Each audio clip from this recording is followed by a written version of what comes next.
ఎత్తుకోక ఎత్తురా ఎత్తుకోరాదు. నువ్వు లేనప్పుడు అంటే ఎత్తుకుంటా, నువ్వు ఉన్నప్పుడు ఎత్తుకోవాలా? పట్టు. లేవట కూడా లేవట కొంచెం కూడా. నువ్వు ఉన్నాక నాకెందుకు? ఇగో మేమైతే నిమ్మకాయలు బస్తాలు ఎత్తుకొని పోతున్నాము.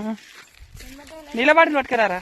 2 బస్తాలు నింపినాం, తెంపుకొని ఎత్తుకొని అయితే పోతున్నాం. మా తమ్ముడు నేను.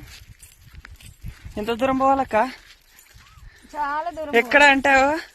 అక్కడ కనిపించే యాప చెట్ల దగ్గర పోవాలి. ఇగో ఆడ అక్కడి పోయి లైవ్ పెడతావా? ఆడిపోయి లైవ్ పెడతా. లైవ్ కి అయితే అందరు రండి. రాజేశ్వరి అగ్రికల్చర్ ఛానల్లో అయితే లైవ్ కాదండి, నిత్యశ్రీ అండ్ మంజు లాక్స్ లో లైవ్ వస్తుంటది. అందరు వచ్చేయండి. బాయ్. ఒకటే లైవ్ ఉంటది, మా అక్కది అయితే ఉండదు. నాది ఉంటది చూడండి. మా అక్క లైవ్ పెడితే మాత్రం నేను డిలీట్ చేస్తాను. బాయ్ మరి.